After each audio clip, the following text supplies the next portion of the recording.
નમસ્કાર, vibes of India સાથે હું સમીર. ચૂંટણીના આંકડાઓ આવી ગયા છે. અલગ અલગ જિલ્લાની અંદર અલગ અલગ ટકાનું મતદાન થયું છે, પણ અમુક બેઠકો એવી છે જેમાં ટક્કર છે એકદમ કાંટાની છે, અને અમુક બેઠકો એવી લાગી રહી છે કે જે નીકળી જવાની છે અને આજ વખતે હેટ્રિક કદાચ નહીં થઈ શકે. અને એમાંની એક બેઠક એટલે ભરૂચ લોકસભા બેઠક. અને ભરૂચ લોકસભામાં ઇન્ડિયા ગઠબંધનના જે ચૈતર વસાવા છે લડી રહ્યા હતા, અને એ જ વિષય પર વાત કરવા માટે આપણી સાથે આમ આદમી પાર્ટીના પ્રદેશ પ્રમુખ ઈસુદાનભાઈ ગઢવી જોડાયા છે. સ્વાગત છે આપનું વાઇબ્સ ઓફ ઇન્ડિયામાં. જી થેન્ક યુ. 69% મત ટકાવારી અને ડેડિયાપાડામાં સૌથી વધારે એટલે કે 83% મતદાન. શું લાગી રહ્યું છે? તમારો પ્રચાર છે કામ લાગ્યો? બિલકુલ, લોકોમાં એક ઉમ્મીદ હતી ભરૂચ લોકસભા સીટને લઈને, ચેતરભાઈ વસાવાને લઈને. ચેતરભાઈ સ્વાભાવિક ડેડિયાપાડામાં જ્યારે 2022ની ચૂંટણીના ફોર્મ ભરવા ગયા ત્યારે 5000 ઢોલ સાથે ગયા હતા, અને તમે વિચાર કરો કે લીડ થી એ લોકો જીત્યા. ચેતરભાઈ 1,05,000 મત ખાલી વિધાનસભામાં ચેતરભાઈને મળ્યા. ત્યારબાદ ઝઘડિયા વિધાનસભા છે, અને પછી જે ભાજપે આખું કાંડ કર્યું જેલનું, જેમાં આદિવાસી સમાજના ખેડૂત માટે થઈ અને ચેતરભાઈ પોતે જેલમાં ગયા, એમના પત્ની જેલમાં ગયા, એમનો પરિવાર જેલમાં ગયો. લોકોમાં એક સિમ્પથી જાગી, અને જ્યાં આઝાદીમાં પણ તમે જુઓ કે જે લોકો જેલમાં ગયા પછીથી ક્રાંતિ ઉઠી, એવી જ રીતે ચેતરભાઈ જેલમાં જવાથી આમ આદમી પાર્ટી અમારું બહુ ક્લિયર ફંડા છે, જેલથી ડરવાનું નહીં, પણ જેલનો જવાબ મતથી લેવાનો. આમાં સૌથી મોટી તકલીફ શું આવે પોલિટિકલ પાર્ટીઓમાં? જેલ આવે એટલે ડરી જાય. પણ આમ આદમી પાર્ટી ઉલટું વિચારે છે. આમ આદમી પાર્ટીએ નક્કી કર્યું કે ભાઈ આમાં કોઈ પોલીસને ફોન કરવાથી કે અધિકારીઓને ફોન કરવાથી કે વકીલો સારા રાખવા, ખબર છે પોલિટિકલ હતો અને પોલિટિકલ દબાવથી આ થવાનું છે. રાતોરાત તમે એલસીબી થી ફરિયાદ કરાવી, એ તો બધાને સમજ પડતી હતી. તો જે રીતે ભાજપના નેતાઓએ પોલિટિકલી ગેમ કરીને ચેતરભાઈને જેલમાં નખાવાનો પ્લાન કર્યો, એમને એવું હતું કે ચેતરભાઈને ડરાવી દઈએ, આમ આદમી પાર્ટીને ડરાવી દઈએ, કાર્યકર્તાઓને ડરાવી દઈએ. એમને એ ખબર નથી કે આમ આદમી પાર્ટી છે. અમે હંમેશા જે ભાજપ વિચારવાનું બંધ કરે છે ને, ત્યાંથી અમે પણ શરૂ કરીએ છીએ. મેં આખી ટીમની મીટિંગ કરી અને મેં એવું સ્પષ્ટપણે કહ્યું કે આમાં કોઈ અધિકારીને ફોન કરવાનો, સારા વકીલોથી નહીં, આ પોલિટિકલ લડાઈ છે. અને અટલ બિહારી વાજપેયીએ અડવાણીજીને કહેલું કે પોલિટિકલ લડાઈ હંમેશા સડકો ઉપર લડાય છે, અદાલતોમાં નહીં. અદાલતમાં ક્યારે લડવાની જ ન હોય. અદાલતો ઠીક છે, એની પ્રોસેસ થતી હોય, અદાલતમાં જાય ને પછી અદાલત જે માનનીય સુપ્રીમ કોર્ટ હોય, માનનીય હાઈકોર્ટ હોય કે નીચલી અદાલતો હોય, એ લોકો એમ કે ભાઈ ચાલો આ નિર્દોષ થયા અથવા તો આમ થયું. પણ જે ગાળો છે, ગાળામાં ફાયદો લેવાનો હોય પોલિટિકલી. એટલે અમે નક્કી કર્યું કે ભાઈ આપણે 2 લાખ પત્રિકાઓ જેલમાં ચેતરભાઈ નાખ્યા છે, એના માટે થઈને આખી ભરૂચ લોકસભામાં અમે ટાર્ગેટ કરીને કહ્યું ભરૂચ લોકસભા લડવાની છે. તો ભરૂચ લોકસભામાં 2 લાખ પત્રિકાઓ વેચી. ભાજપ વાળાની ત્યારે ઊંઘ ઉડી ગઈ, ત્યારે એમને ખબર પડી કે આ તો ઉલટું થાય છે, અને જે આદિવાસી સમાજના ખેડૂત માટે મનસુખ વસાવાએ લડવું જોઈએ એની જગ્યાએ ચેતર વસાવા લડતા હતા, કારણ કે સાંસદ તો એ હતા. એટલે એમની દાવ બધું ઊંધું પડવા માંડ્યું. સેમ અમે જુઓ તમે દિલ્હીમાં શું કર્યું અરવિંદજીને. અરવિંદજી જેલમાં ગયા છે, કોઈ ચિંતા નથી ભાઈ, જેલમાં તમારે નાખવા જ નાખો.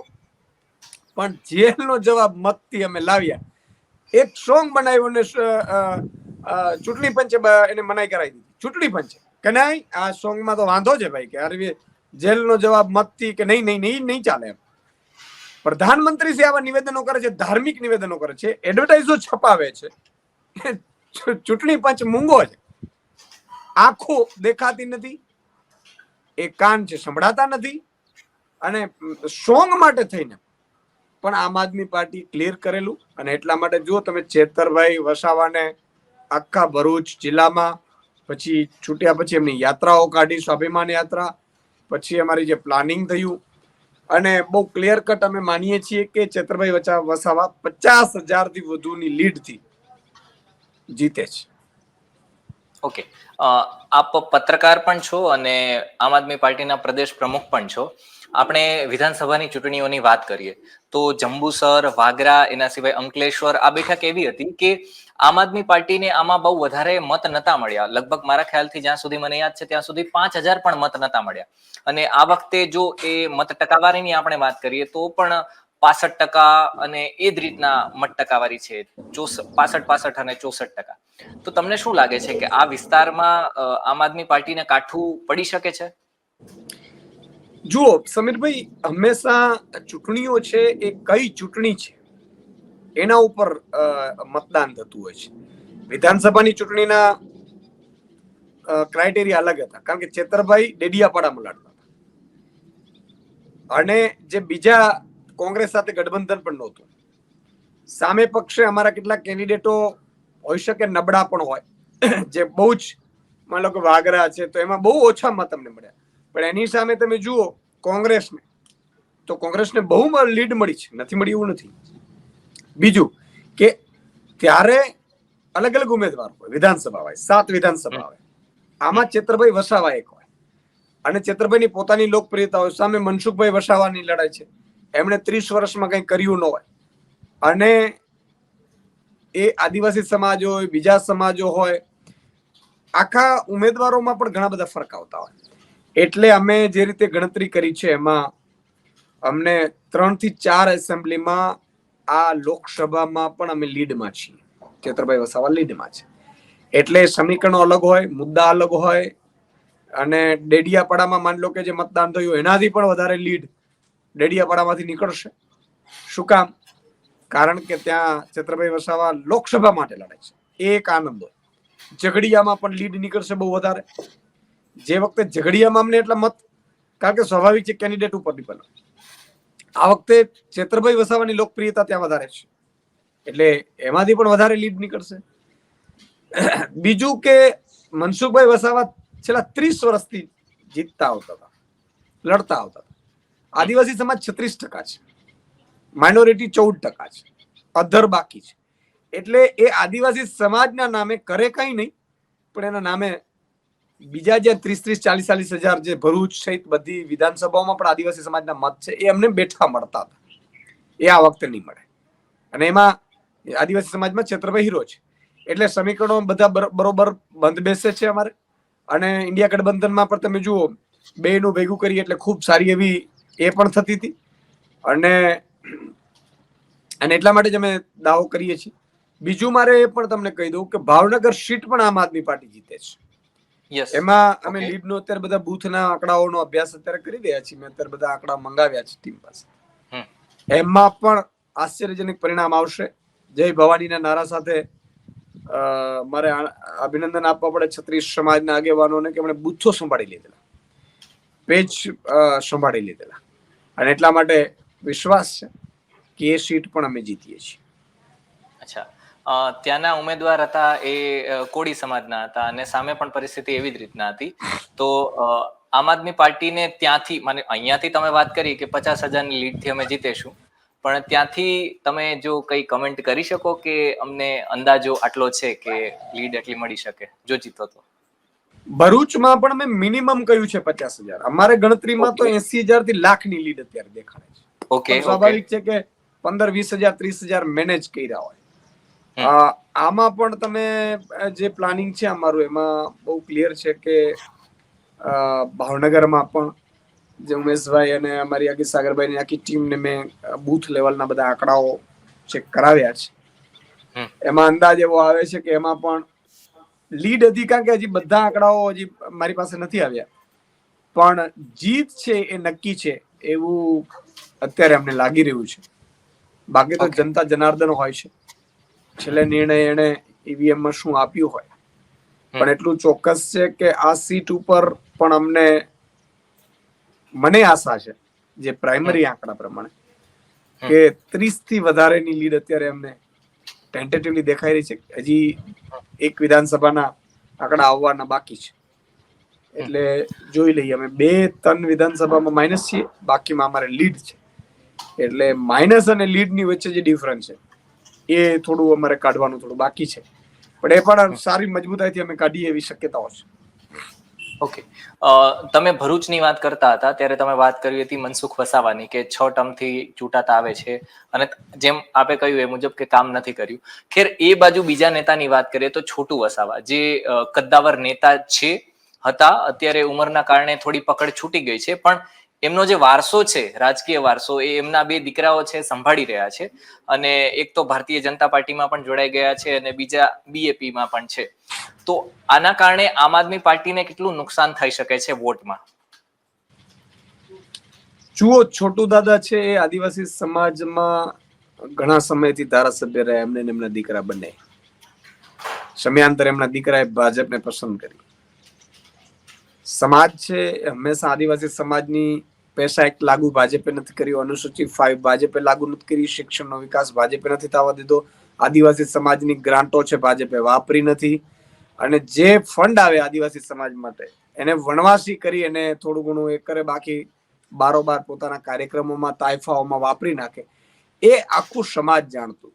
અને એમાં જયારે એમના દીકરા જયારે ભાજપમાં જોડાય ત્યારે સ્વાભાવિક છે કે સમાજને, આદિવાસી સમાજને આંચકો લાગે. વર્ષોથી બંનેને એમણે રાખ્યા હતા ધારાસભ્ય તરીકે. છોટુ દાદા સહિત આદિવાસી સમાજનો વારસો છે ને એ હવે ચેતરભાઈ વસાવા એ હીરો છે આદિવાસી સમાજ. મને નથી લાગતું કે બહુ એમાં લોસ જાય. પ્રજા બહુ સમજદાર છે. આદિવાસી સમાજ કહીએ છીએ ભોળો છે પણ બહુ સમજદાર છે. એમને ખબર છે કે ભાજપના એમના દીકરા જોડાયા હોય પછી મત આપવું એટલે સ્વાભાવિક છે કે ભાજપને લાભ થાય. એવું ના કરવું જોઈએ. મને નથી લાગતું કે એમાં કઈ નુકસાન જાય. આપે જ્યારે વાઇબ્સ ઓફ ઇન્ડિયામાં ઇન્ટરવ્યુ આપ્યું હતું ત્યારે તમારો આપે અવાજ જણાવ્યું મને હતું. નથી પહોંચી રહ્યો.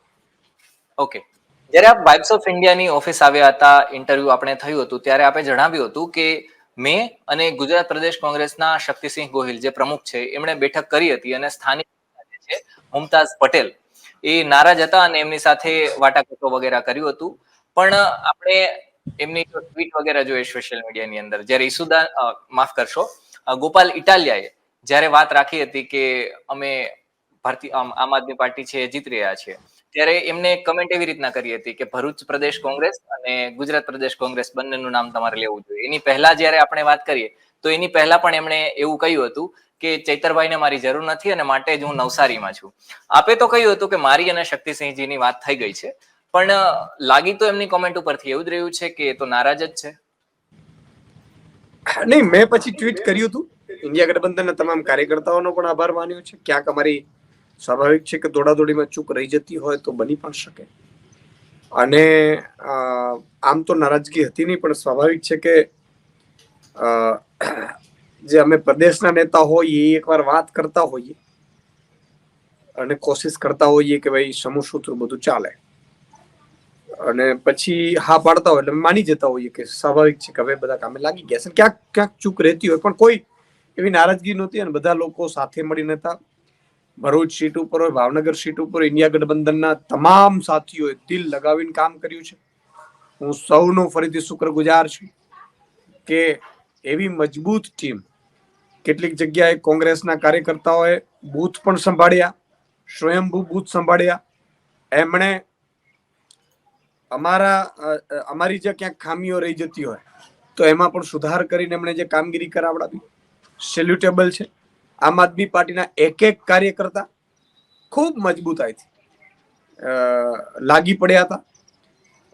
મારી ટીમની શું વાત કરું, જેટલું હું એમનો મને એટલો જુસ્સો આવે છે મારી આમ આદમી પાર્ટીની ટીમને જોઈને કે એમાં એવું લાગે છે કે ભાઈ લડી તો આ જ શકે. અને એમાં કોંગ્રેસના એક એક કાર્યકર્તાઓ, ઇન્ડિયા ગઠબંધનના વિવિધ સંગઠનોના પણ, CPIM થી માંડીને બધા, ભાવનગરમાં પણ ખૂબ બધાએ મદદ કરી છે. તમામનો હું બધાનો આભાર વ્યક્ત કરું છું. અને મારી એક ફરજ બને છે સૌને એ કરવાની. શક્તિભાઈ પણ જ્યારે ડિસ્કશન કરી હતી ભરૂચના તમામ નેતાઓ સાથે પર્સનલી વાત કરી હતી. મેં પણ કોશિશ કરી હતી જ્યાં જ્યાં કેટલાક લોકો નારાજ હોય તો, અને અમારી પ્રદેશ કક્ષાએ અમારી જવાબદારી પણ બને છે. એટલે ક્યાંય કોઈ ચૂક રહી ગઈ હોય તો પણ અમે સુધારી લેશું અને ખૂબ મજબૂતાઈથી આગળ વધીશું એવું હું માનું છું. આપે જે મુજબ વાત કરી એ મુજબ મનસુખ વસાવા છે એમણે 6 ટર્મની અંદર કોઈ કામ નથી કર્યા, તો પછી માની લો કે ચૈતર વસાવા છે ચૂંટાઈ અને આવે તો પછી કયા કામ કરવાના છે કે જે બાકી છે આદિવાસી વિસ્તારમાં? સાંસદ તરીકેના કામો બહુ અગત્યના હોય છે. પહેલી તો વાત એ છે કે આદિવાસી સમાજનો અવાજ તો બનો. અનુસૂચિ 5, પૈસા એક્ટ, આદિવાસી સમાજ માટેની જે સમિતિ છે એમાં બાય ડિફોલ્ટ આદિવાસી ચેરમેન હોવો જોઈએ. ત્યાં મુખ્યમંત્રી બાય ડિફોલ્ટ ચેરમેન છે ગુજરાતમાં વર્ષોથી. ભાઈ ભૂપેન્દ્રભાઈ પટેલને શું આદિવાસી સમાજની ખબર પડે? અથવા ઈસુદાન ગઢવી મુખ્યમંત્રી હોય માની લો, તો મને શું ખબર પડવાની આદિવાસી સમાજની? મને સમજાવો. શું મુખ્યમંત્રી એટલે બાય ડિફોલ્ટ કરવાનું? એટલે એનાથી શું થાય કે આ જે સમિતિ છે એ ચેરમેન જો આદિવાસી હોય તો ત્યાં ગ્રામ સભાને પૂરતો પાવર મળે છે. કોઈ પણ પ્રોજેક્ટ આવે તો અત્યારે મુખ્યમંત્રી એટલે ચેરમેન તરીકે સાઇન કરીને આગળ વધારી દે. પણ આદિવાસી સમાજનો જો લીડર હોય તો એ લીડર એને ખબર પડે કે કયા આદિવાસી સમાજની જમીનો જાય છે, આદિવાસી સમાજને કેટલું નુકસાન કરે છે, એની સામે વળતર શું છે. એટલે આ આખું બીજું કે શિક્ષણની દયનીય હાલત છે ભરૂચમાં અને આખા આદિવાસી સમાજમાં. જો મનસુખભાઈ કર્યું હોત તો હોય નહીં. તમે જુઓ, આદિવાસી સમાજમાં ભરૂચ માટે કોઈ સારી હોસ્પિટલ નથી બનાવી સરકારે કે જ્યાં ચાલી શકે. સારા રસ્તાઓ નથી. ઇન્ડસ્ટ્રીયલ વાળા એટલું લૂંટ ચલાવે જે ભાજપ સપોર્ટેડ હોય, અને બીજા જે નથી એને પરેશાન કરવામાં આવે, એમની પાસેથી હપ્તાઓ લેવામાં આવે, એને પરેશાન કરીને સાંસદ તરીકે હું 1-1 કરોડ રૂપિયા લઈ લઉં ને જાહેરમાં પોતે બોલે છે. પછી આદિવાસી સમાજના યુવાનો સવાલ પૂછે તો એને ગાળો ભાંડે. આવા સાંસદ દિલ્હીમાં શું એમણે 5 એવા પ્રશ્નો કર્યા? એ તો મંત્રી પર રહી ચુક્યા હતા, બતાવો. એટલા માટે ચેતરભાઈ વસાવા આવશે એટલે આદિવાસી સમાજની, માત્ર ગુજરાતના જ આદિવાસી સમાજ નહીં, આખા ભારતના આદિવાસી સમાજનો અવાજ લોકસભામાં ગુંજશે અને ભરૂચના તમામ નાગરિકોનો અવાજ લોકસભામાં ગુંજશે. બિલકુલ, આપ અમારી સાથે જોડાયા અને બંને લોકસભા વિસ્તારની વાત કરી એ બદલ આપનો ખૂબ ખૂબ આભાર. ધન્યવાદ.